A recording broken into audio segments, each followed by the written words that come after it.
Guitarra. Cuando el rey Nimrod, ole, come on. Cuando el rey Nimrod, ole, del campo salía, hey, come on. Mirabas en el cielo, ole, y en la estrellería, pido luz santa de la yutería que había de nacer. Abraham vino, ole, va el ritmo.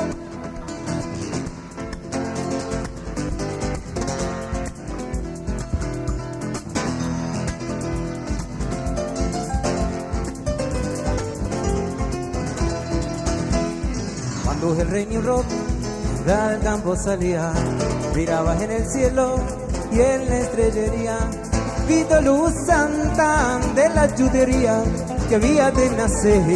Abraham vino, sí, Abraham vino, Padre querido, Padre bendito, luz de Israel. Abraham vino, Padre querido, Padre bendito, luz de Israel.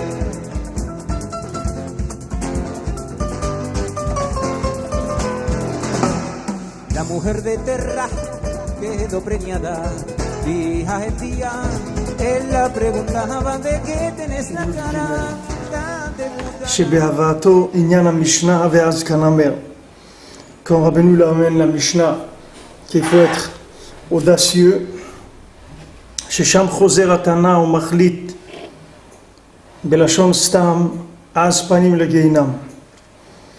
Après le Tana il reprend et il tranche, il dit celui qui a de l'audace, il va au Gehinam. Alors d'un côté on voit qu'il faut de l'audace pour la Torah, et d'un autre côté celui qui a une audace qui est négative, alors c'est que cette audace là il va en enfer. Maintenant quand Rabbeinu il parle de la Hazout de Sitra Achara, c'est-à-dire de l'audace négative, que l'audace négative, elle amène l'audace, elle amène la Torah de Sitra Achara. C'est-à-dire quand quelqu'un il a une audace négative, avec ça il va apprendre de la Torah qui est aussi de la Torah négative. Que maintenant cette Torah là c'est du psolète complètement, c'est-à-dire que c'est complètement des résidus, des excréments, même dans l'Olam Hazé, même dans ce monde.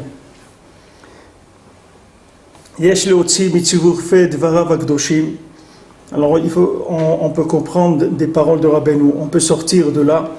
Donc maintenant il parle de la Hazout, d'accord? Il dit il y a une Hazout, une audace qui est positive et qui est indispensable pour la Torah, et il y a une autre audace, que cette audace-là elle est négative complètement, et elle donne de la Torah de Sitra Achara, d'accord? C'est-à-dire elle donne un enseignement de Sitra Achara. Maintenant, par rapport à ce que nous on sait dans la Torah Lamed, c'est-à-dire il y a une Torah qui est une Torah d'audace, que cette Torah d'audace c'est pour apprendre, c'est-à-dire que maintenant, comme on dit, en baishan lomed, c'est-à-dire que maintenant quelqu'un vient pour apprendre. Comme maintenant il a besoin de tzimtzumim, de rentrer dans des tzimtzumim pour apprendre, donc il va falloir qu'il ait l'audace de poser les questions quand il a besoin de savoir, d'assister aux enseignements, etc. Il va lui falloir de l'audace pour oser rentrer dans une notion qu'il ignore complètement. C'est-à-dire quand quelqu'un il se lance, comme on voit dans le monde, il y a des copains qui sont à l'école, etc. Après le bac, il y en a un qui décide qu'il va aller travailler, qu'il va faire caissier à Carrefour. L'autre il dit non, moi je vais me lancer dans des études de médecine. L'autre il dit je vais aller faire. Alors il y a des gens qui ont de l'audace, qui imaginent qu'ils peuvent arriver à quelque chose. Alors maintenant dans la Torah c'est la même chose, c'est-à-dire que maintenant quelqu'un il va oser se rapprocher du tzaddik, il va oser s'engager dans la Torah, il va s'engager dans les mitzvot, changer de quartier, changer de façon de parler, changer de façon de s'habiller. Tout ça, ça demande beaucoup d'audace. Chose qui demande de l'audace pour entrer dans la Kedusha. Mais d'un autre côté, il y a une audace de Sitra Achara. C'est-à-dire il y a une audace que cette audace-là, elle est entièrement négative. Alors cette audace négative, c'est quoi? C'est l'interprétation de ce monde. C'est-à-dire que quand quelqu'un il interprète ce monde d'après ce qu'il voit dans ce monde, ça s'appelle l'audace négative. Quelqu'un il voit ce monde et il va interpréter d'après ce qu'il voit dans ce monde. C'est-à-dire il voit maintenant de la matière et il dit voilà, puisque maintenant c'est comme ci, c'est comme ça, donc il va tirer des conclusions de ça. Ça c'est de l'audace négative. C'est-à-dire que maintenant il ose tirer des conclusions du fait que maintenant il est un observateur dans ce monde. Et maintenant, par son observation, il a fait des déductions et il les annonce comme étant des connaissances. Et ça s'appelle audace de Sitra Achara. Alors maintenant, automatiquement, celui qui ne sera pas inspiré par la Torah des Tzadikim, il va arriver exactement à la même chose. Puisque maintenant, quelqu'un, il va être un observateur dans la Torah. C'est-à-dire qu'il va observer les textes de la Torah. Et après, il va tirer des décisions. Il va dire, voilà, puisqu'il y a écrit ça là-bas, et il y a écrit ça là-bas, il y a quelqu'un d'autre qui a dit ça là-bas, donc, voilà, avec tout ça, voilà, je décide que c'est comme ça. Alors ça s'appelle la Torah de Sitra Achara aussi, parce que cette Torah-là, c'est que le résultat d'observation. C'est-à-dire que la personne, elle a observé plusieurs choses, elle en a tiré des déductions, et elle a pris des décisions. Et ces décisions-là, c'est très dangereux, parce que ça s'appelle Mamash Torah de Sitra Achara, c'est-à-dire c'est une Torah qui vient de l'autre côté. Qu'est-ce que c'est l'autre côté? Pourquoi on appelle le côté négatif, on l'appelle l'autre côté? Parce que c'est l'interprétation que de l'autre côté, c'est-à-dire que de ce côté-là. Il y a, dans la Torah 18, Rabbeinu il parle de avant la Bria et après la Bria. Il y a avant la création et après la création. Maintenant, celui qui interprète la vie que après la création, ça s'appelle Sitra Achara, c'est l'autre côté. C'est-à-dire il n'interprète que d'après ce qui est après la création. Mais tout ce qui est intéressant dans ce monde, c'est de vivre en accord avant la création, pas après la création. Puisque après la création, c'est qu'une mise en place d'images et de principes qui ne sont que représentatifs de ce qu'il y a avant la création. Maintenant, si quelqu'un il observe ce monde en disant, voilà, ce monde-là, c'est une projection avant la création, c'est une projection d'un monde qu'il y avait avant, et c'est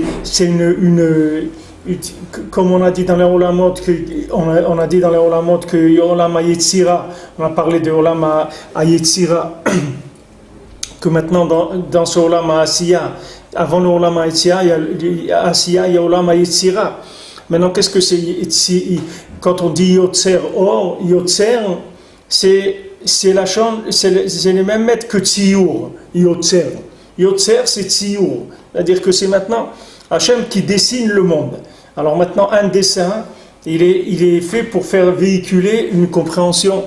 Comme on dit à quelqu'un, tu veux que je te fasse un dessin? Donc quand tu dis à quelqu'un, tu veux que je te fasse un dessin, ça veut dire que maintenant tu vois qu'il ne comprend pas. Alors tu vas lui faire un dessin pour que l'image elle reflète ce que tu veux lui représenter. Alors maintenant, les gens qui se sont attachés qu'au côté extérieur du dessin d'Hachem dans le monde, ça s'appelle Sitra Achara, l'autre côté. C'est-à-dire qu'ils ne vivent que par l'observation des phénomènes extérieurs. Et de là, ils vont déduire certaines choses. Maintenant, tout enseignement qui vient de là, ça s'appelle enseignement de Sitra Achara. Maintenant, l'enseignement de la Kedusha, il ne vient que d'avant la création. Tout enseignement qui vient d'après, uniquement des bases qui sont après la création, ces enseignements-là s'appellent enseignement de Sitra Achara. C'est-à-dire c'est des enseignements d'audace négative. C'est-à-dire oser interpréter des textes, interpréter des choses sans avoir été chercher la source qui était avant la création.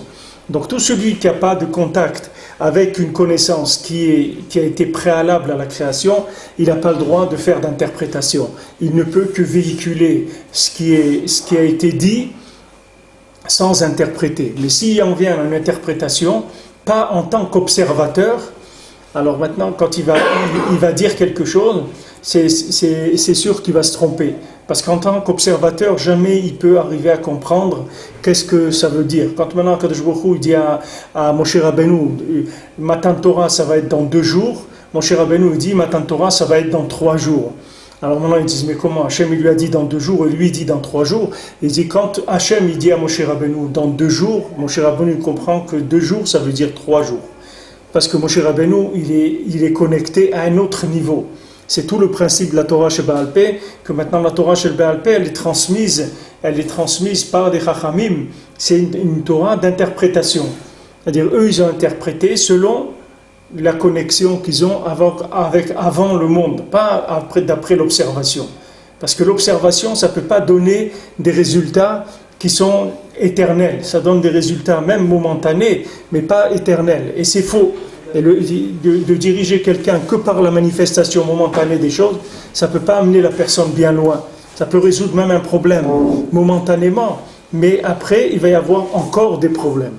Comme la réaction par rapport à tout ce qu'il y a dans le monde, que quand quelqu'un il manque de quelque chose, on l'a dit plusieurs fois, il faut savoir que c'est pas lui qui manque les mains, c'est Hachem qui manque. C'est Hachem qui manque dans le monde. Il n'y a de manque que de révélation d'Hachem. Il n'y a pas d'autre manque.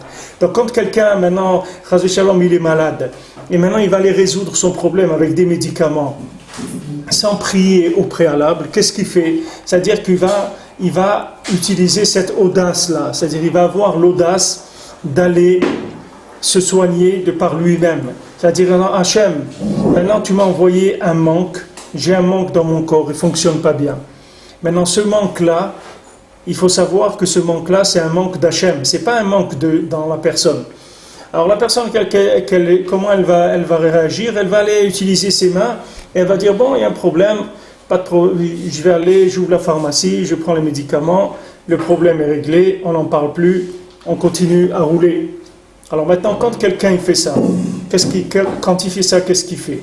Il refuse de coopérer avec Hachem. Hachem, il lui fait ressentir un manque. Maintenant, Hachem, il lui dit, regarde, le manque que tu ressens, c'est uniquement moi qui te fais sentir le manque que j'ai de résidence dans ce monde. Maintenant, du moment où tu vas reconnaître que ce manque qui vient de moi, tu vas me donner une résidence dans ce monde. Tu vas me permettre de résider, puisque tu reconnais que ce manque-là, il n'y a que moi qui peux te le combler. Donc, tu vas me donner une place. Quand tu vas me donner une place, tu as réparé la chose. Et là, tu vas guérir Béhémet. Maintenant, si tu ne veux pas faire ça, si tu ne veux pas utiliser la prière, la tchouva, etc., pour réparer le problème que tu as, par exemple la maladie, ou ça peut être la parnassa, ou le mariage, n'importe quoi, ou des enfants, ou Shambaït, ou tout ce que quelqu'un il peut avoir besoin dans ce monde. Chaque fois qu'on ressent un manque, c'est un appel d'Hachem qui dit, Hachem, il te dit, fais-moi une place. Maintenant, si toi tu fais comme si tu n'entends pas ça, et tu commences à manipuler des choses et tu résous le problème. Maintenant, tu crois que tu as résolu le problème. Tu n'as pas résolu le problème du tout. Le problème, il n'est pas résolu. Le problème, momentanément, tu l'as rejeté. Maintenant, ce problème, après, il va revenir et il va être beaucoup plus fort. Le problème, Hachem, il ne va pas te laisser. Hachem, il va pas te laisser. Hachem, il va te faire ressentir le manque encore plus fort. C'est comme tu as un petit enfant qui a besoin de quelque chose, tu lui donnes un jouet, ou tu lui donnes un truc à boire ou n'importe quoi pour le calmer momentanément. Mais sache qu'après le problème, il va être beaucoup plus important, parce que la Shrina, elle va se manifester de façon beaucoup plus forte. Alors quand la personne, elle résout le problème par des moyens qui sont que des moyens logiques de ce monde, ça s'appelle audace de Sitra Achara. Ça s'appelle audace de Sitra Achara. Donc, maintenant, quand Moshe Rabbeinu te dit quelque chose, Moshe Rabbeinu ne te dit rien de par lui-même, parce que Moshe, Kibel Torah mi Sinaï. Moshe, il a reçu la Torah au Sinaï. Moshe, il t'a jamais donné une interprétation qui vient de sa logique. Moshe, il t'a donné toujours une Torah qui vient du Har Sinaï. Jamais une Torah qui vient de lui. Ce n'est pas le fruit de sa réflexion. La Torah, c'est une transmission du Har Sinaï, tout le temps, jusqu'à aujourd'hui. Aujourd'hui, un chacham amiti, c'est un chacham qui reçoit de la Torah de Har Sinaï. Ce n'est pas un chacham qui reçoit la Torah des livres. Ce n'est pas quelqu'un qui a fait autodidacte. Il s'est formé avec des livres. Parce que quelqu'un, s'il se forme avec des livres, il peut devenir un danger public s'il s'est formé avec des livres. Parce qu'il ne sait pas comment ça marche. Il y a toujours, dans tout chisaron dans ce monde, toute recherche, tout besoin, tout manque, il doit toujours être comblé par une présence d'Hachem. C'est ça qui doit combler le manque. Toute connaissance, elle doit venir toujours de connaissance d'Hachem, les plus grandes connaissances d'Hachem. Comme Rabbeinu il dit ici, Asagot Elokut, c'est-à-dire il faut que dans tout ce qui me manque, tout mon mouvement, ça soit un mouvement vers Asagot Elokut, vers comprendre Hachem. C'est tout ce qu'il y a dans ce monde, il n'y a rien d'autre. Dans ce monde, il n'y a rien d'autre. C'est ce que Rabbeinu rapporte dans le Maasé de l'infirme. C'est-à-dire qu'il y avait un chacham, et ce chacham, avant de mourir, il a réuni ses enfants, il leur a dit, regardez, moi je vais quitter ce monde maintenant, et voilà, ce que je vous demande, c'est d'arroser les arbres. Voilà, c'est ça que ça va être votre parnassa principalement. Vous pouvez aussi faire d'autres choses, mais le principal, il faut que vous arrosiez les arbres. C'est ça que vous deviez faire. C'est-à-dire que maintenant, il leur a dit, regardez, tout ce que vous pourrez faire, c'est bien, mais il faut que vous occupiez de rapprocher les gens de la Torah. C'est ça, l'arroser les arbres. Arroser les arbres, ça veut dire que maintenant, vous allez donner, comme Rabbeinu l'a dit, pourquoi vous êtes des arbres secs. Des arbres secs, il a employé cette expression pour dire pourquoi vous ne rapprochez pas les gens de la Torah. Donc il a dit à ses enfants, voilà, vous pouvez faire d'autres parnassot, vous occuper d'autres choses, mais votre essai principal, ça va être d'arroser les arbres, c'est-à-dire de faire connaître, d'utiliser ce qui vous a été transmis pour le donner à des gens qui ne savent pas que ça existe. C'est-à-dire que vous-même, vous devez, dès que vous avez reçu quelque chose, vous devez tout de suite penser comment je peux le transmettre. Et ça, c'est ça que ça doit être quelqu'un qui est l'omed, almenat l'elamed. C'est-à-dire il apprend, mais tout son ignan d'apprendre, c'est uniquement pour pouvoir transmettre. Comme il y avait un Breslever à Ouman, on dit il était très pauvre, et quand tu lui donnais quelque chose, il fallait que tu lui fasses faire comme un neder, parce que sinon, à peine tu avais tourné à la tête, ce que tu lui avais donné, c'était déjà chez quelqu'un d'autre. Par exemple, lui, il avait les chaussures trouées, tu lui donnais une paire de chaussures neuves. Si tu lui faisais pas faire un neder qui ne donne pas cette paire de chaussures à quelqu'un d'autre et qu'elle est pour lui et que c'est lui qui doit la porter, dès que tu avais tourné la tête, il allait donner cette paire de chaussures à quelqu'un d'autre. Parce que ça n'existait pas qu'il allait prendre quelque chose. Lui, quand il recevait quelque chose, ça veut dire « Ah tiens, on m'a donné quelque chose à donner ». C'est comme un facteur. Il va prendre toutes les lettres qui arrivent le matin à la poste, il ne va pas se dire « Ah, on m'a envoyé du courrier, je vais ouvrir, je vais m'asseoir, je vais lire un petit peu ». Non, c'est un facteur, il va aider tout ce qu'il reçoit, il le donne, ce n'est pas pour lui. Maintenant, il y a des gens qui sont arrivés à comprendre qu'ils ne sont que des morceaux de tuyaux dans le monde, c'est tout. Et que ce qu'ils ont reçu, le souci maintenant, c'est comment le transmettre, à qui le transmettre, à qui je peux donner, etc. Ça s'appelle Azot Dikdusha. Maintenant, quand quelqu'un il interprète tout par rapport à lui-même dans ce monde, dans un système de consommation, même si s'il est très raffiné, ça s'appelle Azut de Sitracha, c'est-à-dire une audace du côté négatif, c'est-à-dire qui vient que de l'interprétation de la manifestation extérieure des choses dans ce monde, même si c'est de la Torah, mais c'est une manifestation qui reste extérieure. C'est pas une manifestation profonde puisqu'elle ne remonte pas jusqu'au Sinaï. Il faut que tu trouves le Rav qui monte jusqu'au Har Sinaï. C'est-à-dire quand il parle, c'est comme le Har Sinaï. C'est pas quelqu'un qui est rabbin et en même temps il a un diplôme de l'université. Et en même temps il est psychologue, en même temps il est ci, en même temps il est ça. C'est quelqu'un, lui il a reçu une chaîne qui vient du Har Sinaï, c'est tout. La transmission vient du Har Sinaï. Ça arrive jusqu'à la génération d'aujourd'hui, pour arriver à conseiller aux gens ce qu'il faut faire. Les gens ils ont besoin qu'on leur ouvre les yeux, qu'on ouvre le cœur, le rov du Ham Israël et le rov de l'humanité. La plupart des gens ils ne savent pas du tout où ils sont. Rabbeinu dit qu'il y a des conseils pour tous les maasés, il y a des conseils, mais les gens, ils n'ont pas accès aux conseils. Même pour avoir accès aux conseils, c'est difficile. Si tu prends des gens, par exemple, il y a 2 siècles, quelqu'un qui voulait se chauffer ou quelqu'un qui voulait s'éclairer, ça demandait beaucoup de travail. Il fallait aller casser du bois en été et le garder. Et maintenant, pour allumer, il fallait du pétrole ou de l'huile ou des mèches. Il fallait travailler. C'était tout un travail pour arriver à faire ça. Aujourd'hui, tu as l'électricité. Tu viens, tu allumes, tac, voilà, tu as de la lumière, tu allumes, tu as le chauffage, tu allumes, tu as le masgan, tu allumes, tu as ça. Maintenant ça, l'électricité, c'est quoi? C'est une aïssa, l'électricité.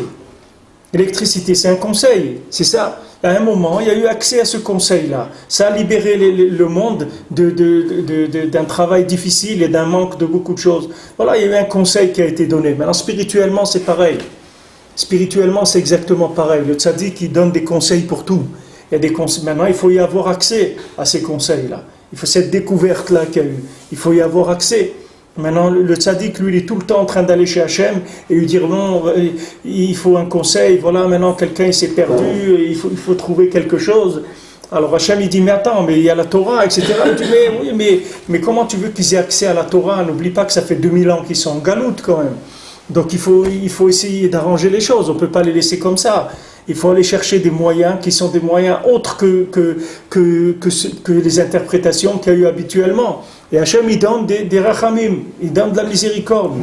C'est ça, comme ça qu'il va faire Mashiach. Mashiach, il va donner une aïssa à chacun, là où il est.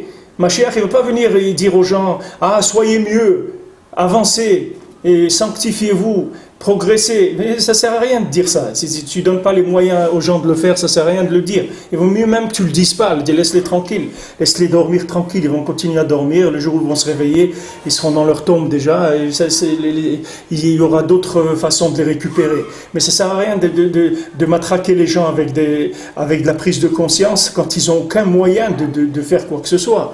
Donc maintenant, il n'y a que celui qui a le conseil qui peut parler, c'est tout. C'est pour ça qu'il n'y a que Moshe qui peut parler, qui peut dire Dvarim, qui peut dire les Tochachot. Parce que lui, en même temps, il te dit, regarde, ce que tu fais, c'est pas bien, tu es dans le mensonge, c'est pas comme ça qu'il faut vivre. Tu t'es trompé, ça c'est pas la vie. Alors voilà, regarde, tiens, c'est ça la vie, il te donne un conseil. Et il te donne un conseil qui est à ton niveau, que tu peux faire tout de suite. Pas quelque chose que dans 10 ans tu vas commencer à comprendre. Tout de suite, immédiatement, c'est exploitable, immédiatement, et c'est pas difficile. C'est ça qui fait le tzaddik tout le temps. Il met en contact maintenant la shrina avec les gens, la madriga des gens. C'est ça qu'on a besoin. On n'a pas besoin de gens qui nous disent qu'est-ce qui est écrit dans les livres. Qu'est-ce que tu veux que je fasse avec ce qui est écrit dans les livres? Tu vas me dire, voilà à quoi il faut arriver. C'est beau. C'est comme quelqu'un, il assiste aux Jeux Olympiques, il voit, celui-là il a sauté 5 mètres, l'autre il a lancé le javelot à 60 mètres, l'autre il a levé 3 tonnes, c'est beau, c'est magnifique. Et après il rentre chez lui, c'est tout, il va manger un sandwich et il écoute la radio, c'est tout, qu'est-ce qu'il va faire? Il ne peut rien faire, ça ne le concerne pas, tu lui as pas donné une clé pour sortir de là où il est. Ce qu'il faut, c'est lui donner une clé, un conseil qui arrive à lui. C'est ça le terme de la Torah. Les gens, ils sont là, ils sont prêts. Ils te disent, allez, donne-moi, moi je suis prêt. Moi, ça me plaît la Torah, moi aussi je veux m'engager. Donne-moi les moyens, moi je vais m'engager, il n'y a pas de problème. Donc ce manque de moyens, c'est uniquement un manque de diffusion des conseils. Il faut diffuser les conseils, c'est-à-dire les mettre, à déjà faire connaître au monde qu'il y a des conseils pour chaque chose, et que voilà, ils sont simples. Rabbeinu nous a donné des choses qui sont très simples. Non, la Torah qui vient de la Sitra Achara, c'est une Torah, on te dit voilà ce que tu dois devenir.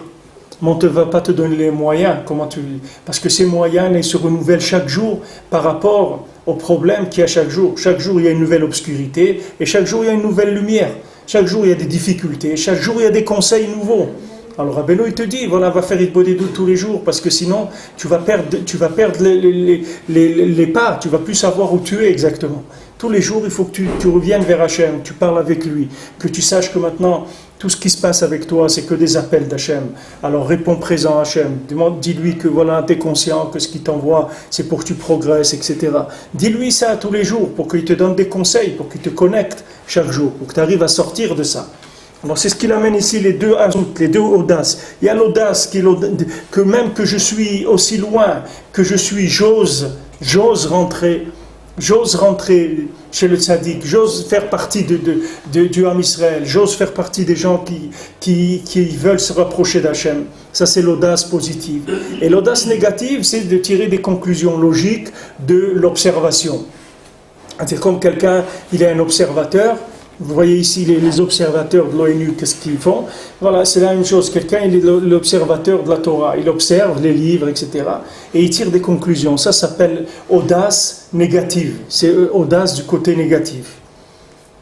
Pour pas tirer des conclusions, il faut aller voir quand même doit faire. Par Bien qui- que la personne a fait une des doutes, la personne fait des doutes, et elle va prendre elle veut prendre une conclusion, et lui-même après il pose des doutes. Maintenant, est-ce qu'il doit décider par rapport à où il est, après il pose des doutes, comme une chose qui est quelque chose comme magique, comme ça, ou il doit aller voir un rat, qui est suivant sa pensée à lui, qui va lui dire, écoute, voilà, tu dois faire comme ça. Si maintenant tu vas, si maintenant si tu veux, tu t'imprègnes des enseignements du tzaddik, c'est-à-dire que tu vis à ta... Par rapport à nous, en tant que Baal Tshuva, qu'on ne connaît même pas encore la droite et la gauche. Ok, alors tu vas t'imprégner, de la même manière que comment tu as fait tchouva, c'est parce que Minashamaim, on t'a fait sortir de là où tu étais, on t'a trouvé une connexion. Alors maintenant, cette connexion, elle peut se renouveler à tous les niveaux où tu vas te trouver. Maintenant, si tu vas demander un conseil à un rat, il faut que tu demandes un conseil à quelqu'un que lui-même, il a reçu de Moshe ou de Yoshua ou des Skenim ou d'un Knesset Agdola. Il faut que tu vérifies s'il fait partie de la chaîne, c'est tout. Est-ce qu'il faut demander ou il n'y a pas de demander? Si tu sais pas quoi faire, il faut demander. Si tu sais quoi faire, si tu as fait de bonnes doutes et tu sais quoi faire. Quoi faire si c'est pas une conclusion de notre ça aussi, tu le mets dans le dossier. Dans le dossier de Taïd Bodé doutes, ça aussi. Maintenant, tu as fait de Bodé doutes. Maintenant, comme Rabbeinu, il a dit, il y avait quelqu'un. C'est-à-dire qu'on ne demande pas alors. Tu demandes à Hachem, tu redemandes. Oui, mais à la fin, si on met ça aussi dans le dossier, que la conclusion que je vais faire, ça soit aussi une chose que je ne sais pas et tout ça, c'est-à-dire qu'on va conclure de nous-mêmes après quand même. Non, tu m'as demandé maintenant, je t'ai dit, il y a deux possibilités. Ou tu as une inspiration, tu sais ce qu'il faut faire, ou tu ne sais pas ce qu'il faut faire, du tout. Si tu ne sais pas ce qu'il te faut faire, tu vas aller demander. Si tu sais, si tu penses que tu as maintenant trouvé une solution, tu sais quoi faire, alors même quand toi tu sais quoi faire, il faut quand même demander, et dire voilà, moi maintenant je pense que c'est ça qui est bien, mais je ne suis pas sûr, alors je te demande à Hachem que si maintenant je me trompe, aide-moi, c'est tout. Hachem il est là pour t'aider, sans arrêt, sans arrêt. Hachem il ne fait que ça, il est à ta disposition pour t'aider tout le temps. Seulement il faut que tu viennes vers lui, c'est tout. Il faut que tu lui donnes un récipient pour qu'il puisse t'aider. Il faut que tu viennes avec ta parole, tu reconnaisses que tu as besoin de lui. Maintenant, si tu as prié, et après ta prière, tu ne sais pas si elle est à droite ou à gauche. Est-ce que je sais qu'il faut faire comme ça. Alors c'est le fait que je sais qu'il faut faire comme ça. Alors tu pries. En tant que Baal Tshuva, je peux dire il faut que je fasse comme ça. Oui, tu peux. C'est pas des diminuants, tu peux. Si tu as prié Béhémet, alors Hachem il va te donner. La même chose que le jour où tu as fait Tchouva, c'est pas des diminuants, tu t'es engagé, tu fais Shabbat, tu fais la Torah, tu vois bien que c'est pas des diminuants. Parce qu'on ne sait pas. La seule chose qu'on sait, c'est qu'on en a parlé avec Hachem, c'est tout. Et ça nous garantit que ce qu'on fait, c'est bien. Mais si on ne parle pas avec Hachem, alors tout ce que tu penses qui est bien, ça peut être complètement à côté. Mais si tu en as parlé à Hachem, on ne peut pas te reprocher quoi que ce soit. Simplement, un zout de Gdoucha, c'est faire une bonne doute. Ouais, un zut de Gdoucha, ça veut dire que tu oses, tu viens, tu dis voilà, moi j'ai besoin de ça et ça. Comme Rabbeinu il a dit à celui qui voulait aller à Saint-Pétersbourg, Rabbeinu lui a dit tu vas aller prier et tu vas faire que le oui et le non, ça sera pareil pour toi. Que d'aller à Saint-Pétersbourg, de ne pas aller, c'est pareil. Maintenant, ce qui viendra après en premier, tu décideras. Alors lui, comme lui, il voulait mettre aller, alors il a fait comme s'il ne voulait pas aller, il voulait aller. Après, il a dit non, ça m'est venu que je veux aller. Alors il a dit, vas-y, alors. Mais si maintenant, lui, c'était quelqu'un qui avait de l'audace, qu'est-ce qu'il aurait dit ? Il aurait dit, moi, si je viens vous demander, c'est parce que je ne sais pas ce qu'il faut faire. Donc, ou vous me dites ce qu'il faut faire, ou je ne vais rien faire. C'est tout. Alors, Rabbeinu lui aurait dit, ne fais pas, ne va pas, parce que je ne veux pas que tu ailles. C'est pas bien pour toi. Tu comprends ça ? C'est tout. Et par rapport à Baal Tshuva, pourquoi on ne prendrait pas la solution qui est sûre et certaine, d'après moi, si une fois qu'on a fait la hypo des doutes, et pourquoi croire qu'on tombe dans une conclusion qui vient d'un dimion Ishi, d'aller voir un Rav Breslev, lui dire bon voilà, qu'est-ce que je dois faire maintenant ? Parce que maintenant tu peux pas te rendre, tu peux pas t'acquitter de ça. Non, pas s'acquitter si maintenant tu as prié, c'est ça qui va faire que la Hetza elle va venir. Maintenant la Hetza elle peut venir elle peut venir de toi, elle peut venir de ta femme, elle peut venir d'un enfant, elle peut venir d'un panneau publicitaire, elle peut venir de n'importe quel endroit. Parce qu'Hachem, il a tous les moyens. Maintenant, si tu dois demander à un Rav, il faut que tu demandes à un Rav qui est attaché au tzaddik. Parce qu'il est plus proche de la source d'inspiration pour te donner un conseil. Mais c'est pas compliqué. Il y a ou un derrière ou un autre. C'est pas difficile. Ou maintenant tu sais ce que tu fais. Tu as eu une inspiration, tu as prié. Et maintenant tu as une révélation de ce qu'il faut faire. Ou tu sais pas ce qu'il faut faire, alors tu vas demander. Mais si tu pries et tu étudies les Sfarim du Tzaddik et tu pries, tu auras des réponses sur tout ce que tu as besoin dans ta vie. Même si toi, tu n'es pas encore la question, elle va te venir la réponse avant que tu te poses la question.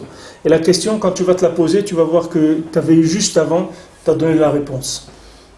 Il faut se connecter, c'est tout. Il faut vivre connecté. C'est une recherche de connexion en permanence. Et à ce moment-là, tu reçois.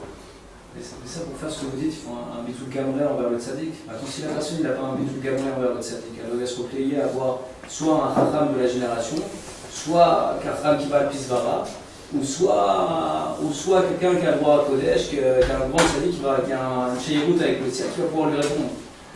Donc, c'est moi, c'est ça que je me pose la question. Soit quelqu'un par un bitul gamré envers le tzaddik, alors qu'est-ce qu'il faut mieux qu'il aille voir? C'est une grosse question. Qu'il aille voir le chacham qui va le pisvara, qui connaît bien tout ça et qui va lui répondre au niveau rationnel, ou qu'il aille voir un Mekoubal qui va dire qu'il a une forme de névoie, ou je ne sais pas comment le définir, mais qui est une espèce de forme de névoie. Même un Mekoubal, c'est du rationnel, c'est la même chose. C'est le rationnel à un autre niveau, c'est tout. Il y a du rationnel français, il y a du rationnel américain. Le rationnel français, c'est le vin, le rationnel américain, c'est le coca, le truc, c'est des niveaux de rationnel, mais c'est toujours du rationnel. Il y a des kabbalistes qui sont Ce qui n'est pas rationnel, c'est rien que le tzaddik adore, c'est lui qui est pas rationnel. Tout le reste, c'est du rationnel. Rationnel, ça veut dire que ça vient de connaissances qui sont stockées. Le tzaddik, il stocke rien. Le tzaddik adore, il a rien dans les poches, il a rien. Anachnouma, il a dit mon cher Rabbeinu, quand ils sont venus, il a dit qu'est-ce que vous venez vous plaindre chez nous? Anachnouma, nous on est quoi? Nous on est un point d'interrogation, nous on n'a rien en stock, on stocke rien, on sait rien. Nous on vit sans connaissance stockée, c'est-à-dire la connaissance elle se renouvelle chaque seconde, elle arrive, on est livré en permanence. Il n'y a que des arrivages, comme les magasins disent, des arrivages tous les jours, il y a des arrivages chaque seconde. Maintenant tu vas demander un conseil à quelqu'un qui est attaché au tzaddik, avant que tu viennes, lui, il ne sait pas ni que tu existes, ni que il ne sait rien du tout. Maintenant, quand tu vas lui demander le conseil, au moment où tu demandes le conseil, la réponse, elle vient. Ce n'est pas quelque chose qui tire d'un stock, tu comprends? Il y a des gens, ils ont du stock. Alors, quand tu vas rentrer chez eux, il va te dire, lui, il a besoin de vendre un chapeau. Il va te dire, tiens, ce chapeau, vous irez bien. Mais parce que lui, il doit vendre le chapeau, tu comprends? Il a en stock. Qu'est-ce qu'il va faire avec? Il est obligé de liquider son stock. Ça, c'est quand les gens ils vivent avec la logique. Il n'y a pas de logique dans la Torah. Mais non, mais le Mekoubal que je vous parle, justement, je sais parler de quelqu'un qui est logique par rapport à la Pisvara. Mais l'autre, ça c'est le Chacham, mais l'autre qui est le Mekoubal. Mekoubal, c'est pareil. Mekoubal aussi, c'est de la logique. C'est de la logique, Mekoubal. Même s'il reçoit des messages au ciel, qu'on lui reçoit, c'est de la logique. C'est une logique. Parce que maintenant, si tu veux, même si c'est une logique qui vient d'une inspiration, mais ça reste une logique, parce que c'est un système, c'est pas quelque chose qui est ouvert sur l'infini. Le tzaddik, lui, il a un kécher avec les 600 000 âmes, il a un kécher avec Hachem, il a un kécher avec 600 000 âmes. Il peut te donner un message, que quand il te donne ce message, il est nouveau. Il n'y a jamais eu pour personne cette chose-là. Cette chose-là, elle vient pour toi au moment où tu en as besoin. Ce n'est pas quelque chose qui est quelque part. Comme un enseignant. Tu as l'enseignant qui va apprendre à te connaître pour te transmettre la connaissance par rapport à qui tu es. Et tu as l'enseignant qui a du stock. Même si c'est un enseignant de très très haut niveau. Sauf il va te donner quelque chose qu'il a chez lui. Pas quelque chose que toi tu as besoin. Voilà un maasé, quelqu'un il a raconté. Il y a eu une jeune fille, la pauvre, elle est née avec une malformation dans les reins, etc. Bon, elle a souffert pendant toute son adolescence, son enfance et tout ça. Et quand elle arrivait quand elle était une jeune fille, bon, elle a cherché pourquoi elle a ça, pourquoi il lui est arrivé ces choses-là. Alors on lui a conseillé d'aller chez un certain quelqu'un qui voit ou quelque chose comme ça. Donc elle a été chez lui et il lui a dit il n'y a rien à faire, ton père il a fait beaucoup de bêtises, etc. et toi tu dois expier toutes les fautes que ton père il a faites, il n'y a rien à faire, c'est pour ça que tu souffres, etc. Alors elle est rentrée chez elle, elle est montée au 12e étage, elle s'est jetée, c'est tout. Elle a terminé. Elle a dit si c'est pour ça que je suis venu, alors les autres ils ont qu'à prendre la suite. Voilà, si c'est quelqu'un de très connu et que tout, il y a tout. Mais je dirais, c'est peut être vrai. Ça peut être vrai en plus. Mais ça peut être vrai, ça peut être que maman, mais c'est pas quelque chose. On ne dit pas des choses comme ça. Non, mais souvent les gens. Et on ne dit pas comme ça. Et on ne dit pas à ce moment-là. Et on dit pas. Il y a une façon de dire. C'est autre chose. C'est un problème de midote, c'est pas un problème de voyance. Le gars, il peut très bien avoir des midotes, être un voyant et avoir des midotes et ne pas faire ce genre d'erreur. Moi, je connais des personnes qui sont très très bien, des kabbalistes, qui sont des voyants et qui ne font pas ce genre d'erreur, qui sont des tzadikim, des gens qui se comportent bien. Ouais, qui savent transmettre déjà ce qu'ils ont vu. Ça aussi, ça fait partie d'une inspiration, de savoir transmettre ce qu'ils ont vu. Maintenant, ce que quelqu'un, quand quelqu'un y voit, même là où il voit, c'est une logique spirituelle. Par rapport à ce qu'il y a, comme quand le Zohar il dit, quand le Zohar il dit que celui qui a fait Gamabrit et tout, il n'y a pas de tchouva. Alors maintenant, comment tu comprends ça? Voilà, le Zohar, Rabbi Shimon, il te dit que celui qui a été pogam dans l'alliance, il n'y a pas de tchouva. Maintenant, Rabbeinu, il vient et te dit, ce Zohar-là, personne ne le comprend, il n'y a que moi qui comprends. Et moi, je te dis qu'il y a tchouva, et voilà, tu fais tikkun haklali, c'est réglé. Alors maintenant, ça veut dire quoi? Ce Zohar, il est vrai ou il n'est pas vrai? Il est vrai à un certain niveau. Maintenant, après ça, il y a encore un autre niveau. C'est ça qui fait le tzaddik. Le tzaddik qui cherche de la miséricorde. La miséricorde, c'est quoi? C'est ce qui était fermé aujourd'hui, c'est ouvert demain. Aujourd'hui, ça s'appelait fermé, demain, c'est ouvert. Alors maintenant, quelqu'un qui va venir, qui connaît le Zohar, tu vas venir, tu lui dis, voilà, ce qui m'est arrivé dans ma vie, ça et ça et ça. Alors il te dit, bon, ben tu ne peux pas faire tchouva. Voilà, c'est écrit dans le Zohar, viens, je te le montre. C'est écrit, celui qui fait ça, il ne peut pas faire tchouva. Alors maintenant, est-ce que c'est vrai ça ou c'est pas vrai? C'est vrai. C'est vrai à un certain niveau. Il se passe sur le niveau encore. Moi je parle pas d'Avek Kouba, je parle quelqu'un qui va voir un Kodesh. Est-ce que je Mais c'est pareil, c'est pareil. C'est une forme de mémoire. C'est pas une forme de mémoire pour un Kodesh. C'est pareil. C'est voir un Kodesh. C'est les êtres humains. C'est pareil. Parce que le roi HaKodesh, il dépend du niveau de la personne. Mais qui a fixé ça? C'est les gens. C'est les êtres humains. Ça dépend du niveau de la personne. Le roi HaKodesh de chacun. Des gens, ils ont vu des choses avec le roi HaKodesh, ils se sont trompés. Et c'est du roi HaKodesh. C'était vrai ce qu'ils ont vu. Mais ce n'était pas comme ça qu'il fallait le voir à ce moment-là. C'est-à-dire qu'il y a d'autres choses.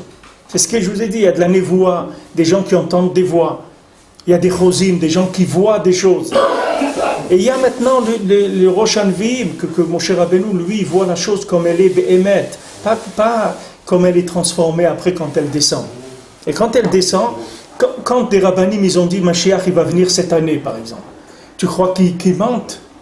Quand ils te disent voilà, j'ai vu Mashiach il doit venir avant telle date, est-ce qu'ils mentent? Ils mentent pas, c'est vrai, il l'a vu, il a Ruach HaKodesh, c'est vrai, mais il y a d'autres éléments qu'il n'a pas vus, que les autres éléments ils font qu'il ne va pas venir à la date que lui il a dit. Mais c'est vrai. Quand le Harizal il a dit priez pour que Mashiach ben Yosef il meure pas, alors le Harizal il savait qu'il était Mashiach ben Yosef. Il leur a dit voilà, priez pour qu'il meure pas. Et le lendemain il est mort le Ari HaKadosh. Lui-même il était Mashiach ben Yosef. Alors maintenant celui qui a connu le Harizal et qui pouvait savoir que c'était Mashiach ben Yosef, il aurait pu dire ça y est, Mashiach il est là. C'est vrai il était là Mashiach, mais c'est pas révélé. Parce que la génération n'a pas eu le mérite qui se révèle. Il faut une connaissance qui est un upgrade en permanence. Il faut qu'il y ait une mise à jour de la vision, de la connaissance en permanence, tout le temps. Ça ne peut jamais s'arrêter. Il n'y a que le tzaddik Ador qui a ça. Il n'y a que le tzaddik Ador. Il n'y a que Moshe Rabbeinu que lui, il a une mise à jour permanente de tout ce qu'il sait. Alors comment quelqu'un il peut dire, ok d'accord, c'est le tzaddik Ador, on l'a bien compris. Maintenant comment quelqu'un il peut dire, voilà, le tzaddik Ador c'est Rabbi Nachman. Voilà par exemple, il y a des tzaddikim autres qui sont considérés par d'autres comme tzaddik Ador. Tu veux faire quoi maintenant? Je veux savoir, est-ce que quelqu'un qui coupe le cours, et que par exemple, je sais pas... Purim, c'est la semaine prochaine, dans 2 semaines. Comment il gère? Tu veux faire Purim déjà? Comme ça.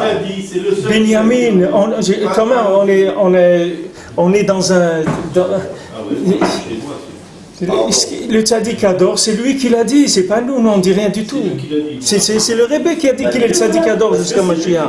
C'est tout, c'est pas compliqué. Est-ce que si une personne elle se met pas à jour, par exemple si je prends mon cas disons, et un jour je fais des doutes, après je me sens mal, je ne fais plus des doutes, je reviens sur le des doutes, est-ce qu'une personne comme ça il peut prendre une conclusion pour faire azout des conclusions en disant tu sais quoi, je vais reprendre maintenant, je vais me recontacter en niveau des doutes et puis après je déciderai. Ou il doit aller faire une doute, ça on n'en parle pas, et après aller voir un rab et dire écoute, qu'est-ce que je fais? Puisque j'ai raté le maillon pendant un mois. Tu fais tchouva, quand tu fais tchouva, tu remontes le temps. Quand tu fais tchouva, tu remontes le temps. Tu vas réparer des choses. C'est-à-dire que maintenant, même si pendant plusieurs jours, ou plusieurs semaines, ou plusieurs mois, ou plusieurs années, tu n'as pas fait. Si maintenant tu te rends compte que ce que tu as fait, que c'est pas bien, et que tu aurais aimé réparer cette chose-là, alors tu fais tchouva, tu as chouvé, tu ramènes la malchoute là où elle était, c'est-à-dire tu répares tous les jours qu'il y avait avant, et tu retrouves la place que tu avais, il n'y a pas de problème. Et je pourrais conclure. Tu pourras conclure, bien sûr. Tu peux conclure, tu peux conclure. Si tu cherches Béhémet, tu vas voir, c'est une question que tu n'auras pas. Cette question-là, tu verras que quand tu vas prendre une décision, tu ne l'auras pas. Tu n'auras pas cette question-là, parce que c'est quelque chose qui va venir tellement clair et d'une façon tellement surprenante que tu vas pas de question. Mashiach, il va venir Besech Hadat. Pourquoi Rabbeinu dit que quand tu dis que Mashiach, il va venir tel jour, tu peux déjà écrire sur ton calendrier que ce jour, il ne va pas venir. Si tu entends quelqu'un dire Mashiach, il va venir le 24 Elul prochain, tu peux déjà mettre là-bas une barre et dire voilà, déjà ce jour-là, c'est sûr qu'il ne va pas venir. Pourquoi? Parce que le Mashiach, il doit venir par surprise. Donc dès que tu fixes une date, c'est sûr que cette date-là, il ne va pas venir. Maintenant, pour toi, c'est la même chose. Ton conseil, ton inspiration, elle va venir de façon inattendue. Elle ne va pas venir comme toi, tu penses qu'elle va venir. Toi, tu vas prier. Maintenant, tu vas sortir, tu vas voir quelque chose qui n'a rien à voir avec ta question, logiquement. Et là-bas, tu vas voir ta réponse. Elle va venir d'une façon tellement... ça a tellement de grâce, si tu veux, quand Hachem il t'envoie ta réponse, elle est tellement gracieuse, elle est tellement extraordinaire, tu verras que tu n'auras pas de question. Et si tu ne sens pas ça, que tu sens que c'est une réflexion que tu as eue, et tu as des doutes, etc., tu vas demander, c'est tout. C'est pas difficile. Mais tu dois arriver normalement, en fréquentant, si tu veux, le visage du tzaddik, qui est son enseignement, qui est le panim du tzaddik, Chochmat Adam Ta'ir Panav, c'est le visage du tzaddik. En fréquentant le visage du tzaddik et en faisant les conseils qu'il te donne, normalement tu dois arriver à résoudre tous les problèmes que tu vas avoir, toutes les questions que tu dois avoir une réponse. Il n'y a pas de raison. Parce que tous ces blocages-là, ils sont déjà réglés dans les enseignements. C'est des choses qui sont réglées. Il faut juste qu'ils soient mis à jour par rapport à ta façon de voir. Qu'il y ait quelque chose de spécifique au moment et par rapport à toi, etc.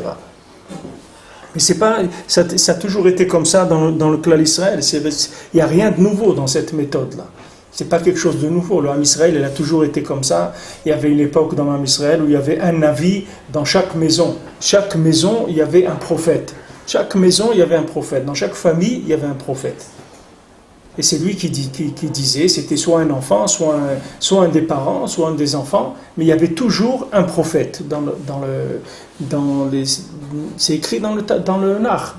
Rav Scherter, il l'a dit une fois. Il y avait, chaque famille, elle avait son prophète. Qui dirigeait la famille, qui disait ce qu'il fait. C'était des gens qui étaient connectés en permanence. Il y en avait un dans la famille comme ça, qui donnait, comme on dit, le diapason. Il faut le diapason. Tu as un orchestre, il y a 50 musiciens, il faut un diapason, sinon qu'est-ce qu'on va faire? La cacophonie, chacun il fait ce qu'il veut. Il faut un diapason, il faut quelque chose que tu sais que c'est en rapport avec une vérité éternelle. Tu ne veux pas perdre ton temps. Tu ne vas pas aller là, et là, et là, et là. Tu veux quelque chose, tu veux terminer. Tu n'as pas envie de... Tu sais déjà, tu fais un effort, tu as envie que ça soit là où il faut le faire.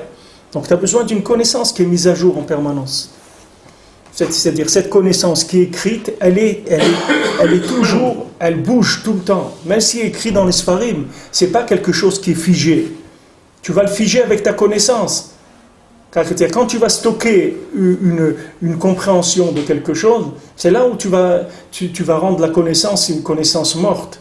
Mais si tu figes pas, c'est-à-dire ce que tu apprends, tu pries pour le comprendre et tu le laisses ouvert, tu verras que ta connaissance, elle va te servir comme un bateau pour circuler en permanence. Elle ne va pas te coincer dans un endroit. Ce n'est pas débouler la connaissance, tu comprends ? Parce que sinon, ça ne vaut pas la peine d'avoir de la connaissance. Si après la connaissance, je suis emprisonné parce que j'ai appris, ça ne sert à rien. Quoi ça me sert d'apprendre des choses ? Pour m'emprisonner encore plus, ça ne sert à rien. Moi, je veux de la connaissance qui ouvre. Alors, la connaissance qui ouvre, c'est comme un bateau qui va te permettre de circuler dans Yam HaChochma. Parce que maintenant, ta connaissance, elle a juste les éléments qu'il faut pour pouvoir te connecter sur une mise à jour. C'est juste le minimum d'éléments qu'il faut. Maintenant, si tu la figes trop, alors dès que tu la figes trop, ça devient Tzadat Tovera, que Hachem il a dit à Adam Arishon, quand tu vas manger de ça, tu vas mourir. C'est-à-dire que tu vas avoir une connaissance de mort. Cette connaissance, elle va être morte. Donc elle va te bloquer. Au lieu de te faire avancer, elle va te fermer. Alors les gens, des fois, ils fuient la connaissance. Pourquoi il y a des gens qui ne veulent pas faire la Torah ? Parce qu'ils croient que la Torah, c'est que des exigences, des obligations permanentes. Il n'y a pas de liberté dans la Torah. Ils ont l'impression que la Torah, c'est quelque chose qui enferme la personne. Mais ça n'enferme pas du tout. Au contraire, c'est le seul mode de vie qui libère. C'est la Torah. C'est le seul mode de vie qui te libère, Be'emet. C'est la Torah. Si tu veux être un homme libre, Be'emet, alors apprends la Torah, tu vas être libre.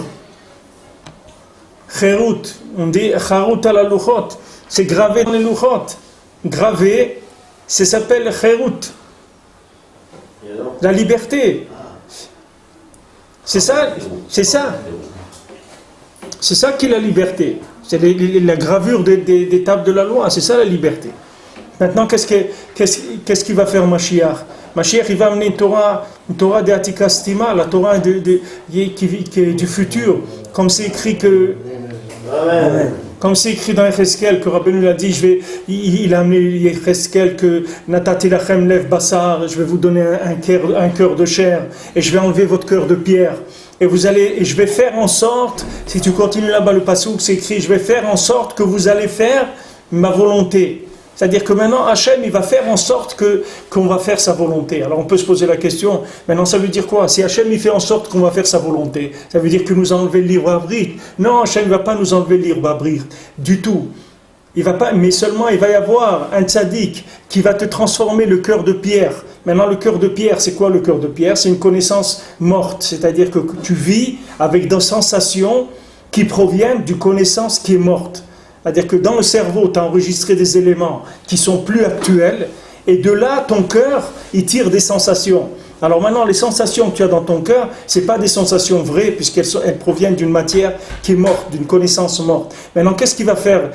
Qu'est-ce qu'il fait le tzaddik ? Il va te donner un cœur de chair. Qu'est-ce que c'est ce cœur de chair ? C'est un cœur dans lequel on va graver une connaissance vivante, pas une connaissance morte. Et quand tu vas avoir une connaissance vivante, Pachout, tu vas vivre avec Hachem en permanence. Et alors maintenant, tu n'auras plus le choix. Tu n'auras plus le choix de ne pas faire la volonté d'Hachem. Alors dis, mais alors si j'ai plus le choix, ça veut dire que j'ai plus le libre arbitre ? Non, tu vas avoir le libre arbitre. Le libre arbitre, c'est le conseil qui va t'amener à ce que le tzaddik qui va graver dans ton cœur cette connaissance-là. C'est-à-dire, il va y avoir de tels conseils qui vont se révéler dans le monde que ces conseils ils vont donner accès à tout le monde. À tout le monde. Parce que le tzaddik, lui, il a mis le problème, il l'a mis à l'envers. Le tzaddik, il n'accuse pas les gens de ce monde. Le tzaddik, il accuse en haut, pas en bas. Le tzaddik en bas, il dit tout le monde, c'est des tzaddikim ici. Ici, tous ces gens-là, c'est tous des tzaddikim. Ils ont été créés, c'est des créatures d'Hachem, c'est tous des tzaddikim. Maintenant, pourquoi ils ne sont pas arrivés à être des tzaddikim les maasés ? Parce que vous ne leur avez pas donné les moyens. Mais c'est tous des tzaddikim. Mais vous ne leur avez pas donné les moyens, alors donnez-nous les moyens. Alors le tzaddik, il monte, il décroche des moyens. Voilà, il vient chez quelqu'un. Il dit non, celui-là, il... Ah ouais, il dit oui, mais celui-là, il ne connaît pas le Shulchan Aruch. Il dit mais c'est normal qu'il ne connaît pas le Shulchan Aruch, il ne connaît pas l'hébreu. Il dit mais qu'il a qu'à apprendre l'hébreu, il ne peut pas apprendre l'hébreu. Excusez-moi, 2000 ans de galoute, on ne peut plus apprendre l'hébreu. Il y a des gens qui ne peuvent plus apprendre l'hébreu. Il y a une élite, mais la plupart des gens, après 2000 ans de galoute, ils ne peuvent plus apprendre l'hébreu. Alors qu'est-ce qu'on fait ? Alors il nous faut le Kitzur Shulchan Aruch, il nous faut en français, en espagnol, en anglais, en japonais, en truc. Allez, en avant. Débloquer les fonds. Alors on débloque, on dit, bon, ok, allez, vous pouvez traduire un truc. La Gemara, c'est pareil. Mais la Gemara, mais l'araméen, mais c'est une langue. Qui est-ce qui va parler l'araméen aujourd'hui? Qui est-ce qui va apprendre l'araméen aujourd'hui? Il n'y a plus de tête. Qui est-ce qui peut apprendre l'araméen? Ok, il y a, je sais pas, 100 000 personnes dans le monde. Je ne sais même pas s'il y a 100 000. Et 10 000 personnes, 20 000 dans le monde qui connaissent l'araméen. Ok, mais il y a des millions de gens sur la planète. Donc maintenant, l'araméen, ils ne peuvent plus. Donc il faut traduire. Traduire dans toutes les... Allez, on traduit. Il faut qu'il sache... pendant 40 ans, je ne sais pas qu'est-ce qu'il faut aller mettre le pied droit, le pied gauche avant. Maintenant, demain matin, je veux faire Hibbo des doutes, je fais Hibbo des doutes. Pour demander à Dieu qu'est-ce qu'il faut que je fasse. Maintenant, quand je vais le lendemain matin et je vais aller voir un rab pour me demander, dis-moi qu'est-ce que je dois faire, je dois faire comme ci ou comme ça. Ça ne va pas venir comme ça. Mais voilà, tiens, Kitsur Shulchan Aruch en français, tu le lis, il va te dire ce qu'il faut faire. Mais si je ne sais pas lire, mais le Kitsur Shulchan Aruch. Tu ne sais pas lire en français? Quelle langue tu sais lire? L'anglais. Et au niveau de la inagdout, de la personne, son comportement, si pendant 40 ans c'est une personne qui ne sait pas se comporter avec sa femme, ou ses enfants, ou la parnassa, ou il a été lié ou il a été formé par son école, il a été formé, alors demain matin il va faire la Hibbo des doutes, donc le jour même il saura comment se comporter. Par rapport à ce moment-là, oui, il va commencer à être pris en charge. Tu ne veux pas demander à quelqu'un que 40 ans il vivait dans un autre monde, de maintenant qu'il va changer en 24 heures. C'est pas ça. Mais peut-être si je lui dis, quand il va aller voir son rat va lui dire, écoute, il faut que tu fasses comme ça. Et c'est ça, et cette conclusion-là, c'est la conclusion de la Gdusha après Hibbo des doutes. Si maintenant quelqu'un, je te répète, si après ton Hibbo des doutes, tu n'as pas arrivé à avoir un conseil clair, parce que nous, on peut avoir alors tu peux demander. Parce que les gens qui font Baal Tshuva pendant 40 ans ou 50 ans, qui n'ont peut-être pas dans le chemin de la Gdusha, par rapport à comment ils se sont comportés, est-ce qu'ils peuvent arriver à une conclusion eux-mêmes? Oui, parce que 40 ans, tu n'as pas vécu 40 ans dans la jungle. Pendant 40 ans, tu as cherché. Pendant 40 ans, tu cherchais quelque chose. On a cherché quand on a commencé à faire Tshuva? Non, toute ta vie, tu as cherché. Sinon, tu ne serais pas dans la Tshuva. Tous les gens, ils cherchent. Tous les gens, ils cherchent. Parce qu'ils ont tellement peur de ne pas trouver qu'ils font semblant qu'ils ne cherchent pas. Mais tous les gens, ils cherchent. Ça n'existe pas un Ben Adam qui est sur la terre qui ne cherche pas quelque chose. Ils cherchent, les gens, ils cherchent. Seulement, comme ils ont peur, alors en attendant, ils consomment, ils s'amusent, etc. Mais ils cherchent. Comment on est venu t'ouvrir les portes de la tchouva? Il faut bien qu'à un moment, tu aies senti un manque, un besoin, quelque chose. S'il te manque rien, pourquoi tu vas faire tchouva? Tu dis non, merci, moi, tout va bien pour moi, je n'ai pas de problème. Pourquoi tu fais tchouva? C'est parce que tu cherches. Tu as cherché tout le temps. Et tu n'avais pas de réponse, c'est tout. Alors maintenant, tu vois bien, tu as eu un peu de réponse. Ça t'a permis de t'engager. Alors, léat, tu vas arriver. Léat, tu vas arriver. Chaque jour, tu vas prier. Chaque jour, tu vas avoir des réponses. Chaque jour, Hachem, il va te donner. Tu vas apprendre. Mais Beikar, comment tu prends le Kitsur Shulchan Aruch? Tiens, l'abrégé du Shulchan Aruch. Il va te dire comment on met les chaussures, comment on met les habits, comment on parle, comment on pense. Tu as tout le Shulchan Aruch dans le Kitsur. Tu n'as pas rien que le Rachayim, il y a tout. Comment la viande, comment la pureté familiale, tu as tout dans le Kitsur Shulchan Aruch. Il y a tout, toute la halakha. Et c'est un langage simple, c'est en français, ou en espagnol, en anglais, ce que tu veux. En hébreu, si tu sais lire l'hébreu, avec des points. Pourquoi les deux choses ne pourraient pas aller ensemble alors? Quoi les deux choses? Quelles deux choses? La Hibbo des doutes, et après, une personne qui est Baal Tshuva. Mais je te dis, ça peut aller ensemble, ça peut aller ensemble. Mais toi, je te dis, si tu fais Hibbo des doutes et tu n'as pas une réponse claire, alors tu vas voir quelqu'un. Tu vas demander. Ça va ensemble. Pourquoi ça ne va pas ensemble? Ça va ensemble. Mais seulement le but, c'est que tu arrives un jour à être complètement soumis à Hachem de manière à ce que tu reçoives toutes les réponses que tu dois recevoir. Parce que tu es une créature d'Hachem. Hachem, il t'a créé et Hachem, il est responsable de ta vie sur terre. Et si tu lui demandes, alors tu mets en place, tu fais jouer la responsabilité d'Hachem. Si tu lui parles, tu mets en place sa responsabilité. C'est lui ton créateur. C'est lui qui est responsable de toi. C'est pas toi qui es responsable de ta vie. C'est lui qui est responsable de toi. Si maintenant tu lui demandes et il ne te donne pas, c'est alors tu vas venir dans le monde futur avec tu vas dire, moi j'ai demandé, on ne s'est pas occupé de moi. Hachem il ne peut pas te laisser. Hachem il attend que ça, que si tu te manifestes pour te donner. Hachem il attend que tu ouvres ta bouche pour te donner. Il faut t'exprimer. Il faut t'exprimer. Et une fois que tu t'es exprimé chez Hachem, ta réponse, elle peut venir chez toi, elle peut venir chez tes enfants, chez ta femme, chez ton voisin, chez un rave, chez n'importe où elle peut venir. Parce que toi le principal, c'est que tu décroches le mérite de recevoir la réponse. C'est ça qui compte. C'est pas, tu peux aller voir un rave, si tu n'as pas le mérite d'avoir la réponse, même le rave, il n'aura pas l'inspiration pour te dire ce qu'il faut dire. Il faut que toi, tu décroches la miséricorde d'en haut, qu'on dise, bon, celui-là, on va lui donner sa réponse. Il a demandé, on va lui donner sa réponse. Maintenant, après, sa réponse, elle peut venir de partout. Toute la brille entière, elle est là pour t'aider. Du moment où tu as demandé à Hachem.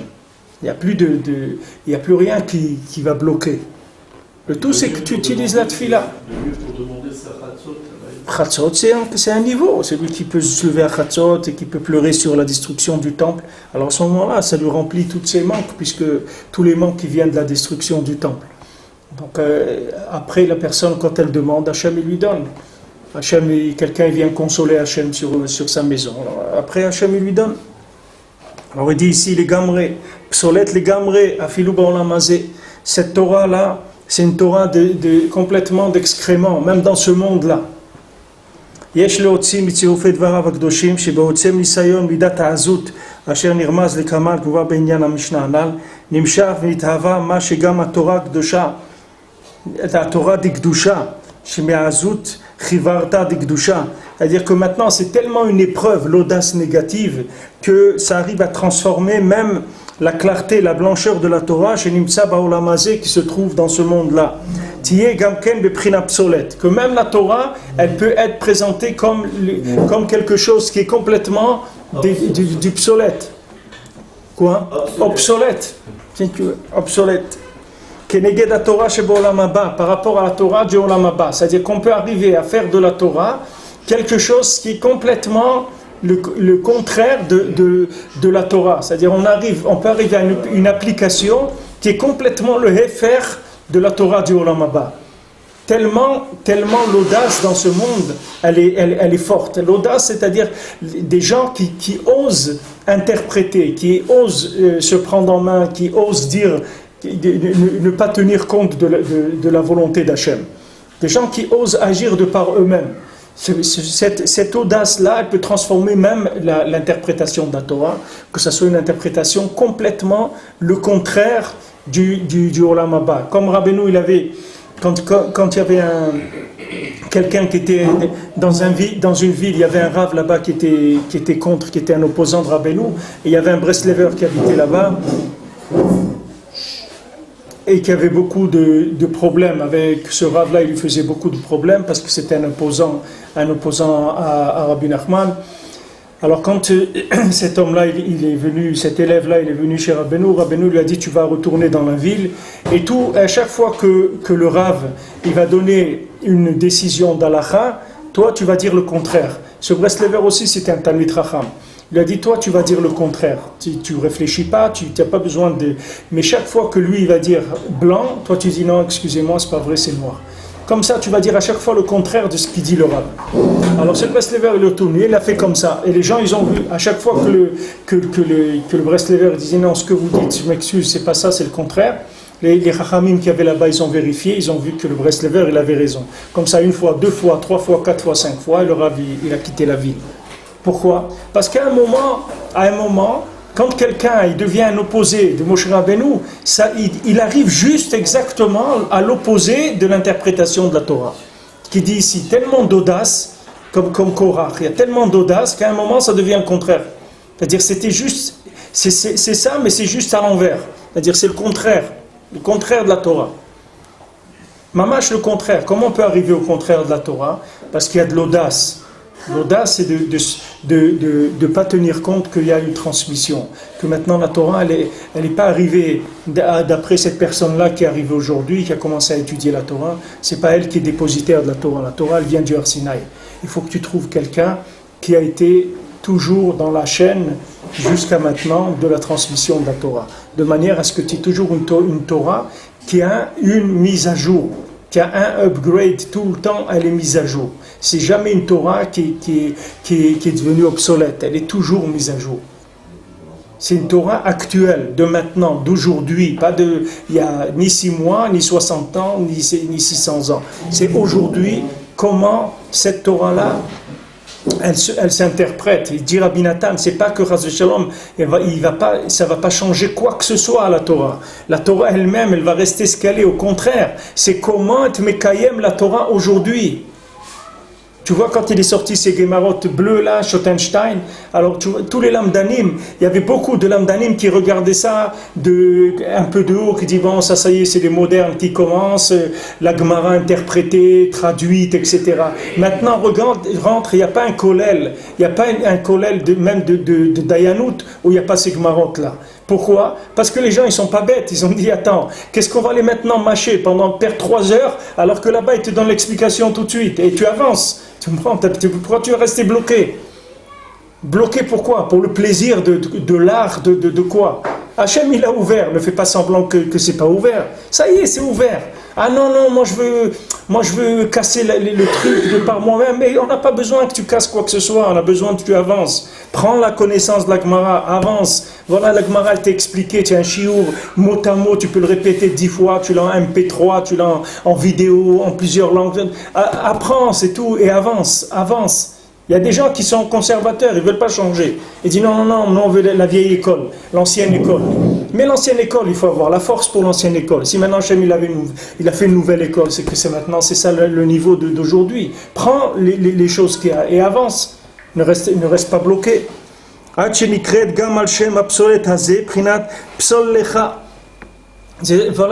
jusqu'à qu'elle prend le shem du psolète, que Hachem il a dit à Moshe Rabbeinu psol lecha. Il a dit à Moshe Rabbeinu psol lecha, ça veut dire que maintenant psolet yeshelcha, c'est-à-dire que maintenant si cette Torah là elle devient à toi, c'est-à-dire du moment où elle devient à toi, psol lecha, il lui a dit à Kadosh Baruch Hu à Moshe psol lecha luchot, tu vas aller psol lecha graver des luchot. Maintenant sache que cette gravure des luchot, si elles sont à toi, ça veut dire que tout de suite ça devient du psolète. C'est ça la notion du psolète. On en avait parlé quand on a étudié la Torah. Hachem il a dit à Moshe psol lecha. Maintenant qu'est-ce qu'il dit Chazal? Psolète yeshelcha. Le psolète il sera à toi. C'est-à-dire que les restes les résidus de la Torah, ici il emploie un mot qui est un mot mamash de psolète, c'est-à-dire que c'est mamash des excréments, c'est-à-dire qu'une fois qu'on a pris le bien, c'est ce qui se jette. Alors qu'est-ce qu'il lui dit à Kadosh Baruch Hu? Psol lecha, c'est-à-dire psol, ça veut dire grave pour toi la Torah, et les Chachamim disent psolet yeshelcha, c'est-à-dire tous les résidus, ils seront à toi. Qu'est-ce que ça veut dire psolet yeshelcha? Ça veut dire dès que tu crois que c'est shelcha, ça devient du psolet. C'est-à-dire que dès que tu as acquis de la connaissance, tu dis ça y est, je maîtrise. Dès que tu dis je maîtrise, c'est fini. C'est du passé, c'est quelque chose qui est... Si tu peux le jeter, ça ne sert plus à rien. C'est devenu de l'emballage, ça ne sert plus à rien. C'est des vieilles choses, elles ne sont plus actuelles. Dès que tu dis psolet yeshelcha, dès que tu penses que c'est shelcha, ça devient du psolet. Tellement, et tout ça, ça vient de la hazout. Tout ça, ça vient de l'audace. L'audace de quoi? Oser exister avec sa connaissance. Comment des gens ils osent exister avec ce qu'ils ont appris des autres. C'est-à-dire, si encore le bonhomme, il était né dans la jungle, il était resté tout seul pendant 40 ans dans la jungle, et il sort de la jungle comme étant un homme, quelqu'un qui connaît des choses, il a tout obtenu par la prière ou la méditation, et tout. Alors tu peux dire, c'est normal qu'il s'en serve, c'est quelqu'un qui a cherché, etc. Mais quelqu'un que tout ce qu'il sait, c'est un amalgame de choses qu'il a récoltées chez les uns, chez les autres, il en a fait une salade. Comment quelqu'un il peut oser se diriger avec des choses comme ça? Comment quelqu'un il peut oser conclure des choses en ayant emmagasiné un petit peu du psolète de chacun? Que tout ce que chacun il a compris avec le temps, etc., c'est avec ça qu'il s'est formé son esprit. C'est de l'audace, c'est une grande audace. Ou quelqu'un il vient étudier parce qu'il a appris quelques pages, ou même quelques milliers de pages. Et ça y est, il connaît par cœur des milliers de pages et tout. Avec ça, il va oser venir présenter une connaissance au peuple, dire voilà, il faut faire comme ça, il faut faire comme ça. Mais c'est très osé comme chose, c'est de l'audace. Cette audace, elle fait que la Torah se transforme complètement. La Torah, elle devient le contraire de ce qu'elle était. Parce que justement, Hachem il lui a dit à Moshe, fais attention. Obsolète yeshelcha. Dès que ça sera à toi, ça va devenir du psolète. Tout de suite. Comme Eretz Israël, Hachem il a dit à Avraham Avinu la même chose. Cette terre-là, elle sera jamais à toi. Tu vas la désirer, tu vas la languir, tu vas l'aimer, tu vas y croire. Et c'est ça, tant que tu l'aimes, tu y crois, elle t'appartient. Le jour où tu baisses dans l'amour de cette terre, dans la foi dans cette terre, elle ne t'appartiendra plus. Parce que ce n'est pas une terre que tu peux acquérir et mettre dans ton stock. Parce que c'est une terre vivante et une terre qui bouge en permanence. Maintenant, cette terre qui bouge en permanence, elle a besoin d'une considération en permanence renouvelée chaque jour. Comme dans le mariage, quelqu'un ne peut pas dire « je me suis marié une fois ». Tous les jours, il faut se marier. Il n'y a pas une fois « je me suis marié ». Il y a tous les jours parce que ça bouge. Parce que tu es marié avec un être vivant. Tu n'es pas marié avec une image de quelqu'un. Tu as même mis la photo du mariage sur le buffet et ça y est, c'est réglé. On a réglé, c'est un problème. Non, c'est mis à jour. Tu vois bien que la femme, elle manifeste de besoins tous les jours différents. Il y a des caractères, ils changent chaque jour. Chaque jour, il y a des choses qui changent. Cette évolution, c'est pour t'obliger à toi à chercher tout le temps des nouvelles solutions. Sinon, l'homme, il serait mort. Il aurait une connaissance morte, il serait un bloc de granit, l'homme, s'il n'avait pas ça. Alors, que ce soit maintenant la Torah, que ce soit le tzaddik, que ce soit Eretz Israël, que ce soit le mariage, c'est tout le même principe. Chaque jour, il faut chercher. Chaque jour, il y a une remise en cause de tout. Il y a une connaissance nouvelle. Cette connaissance, ça s'acquiert avec le dialogue avec Hachem. En dialoguant avec Hachem chaque jour, en parlant avec Hachem, on reçoit chaque jour des sagot et lokut qui sont nouvelles, qui sont mises à jour. Chaque jour selon les besoins de la journée.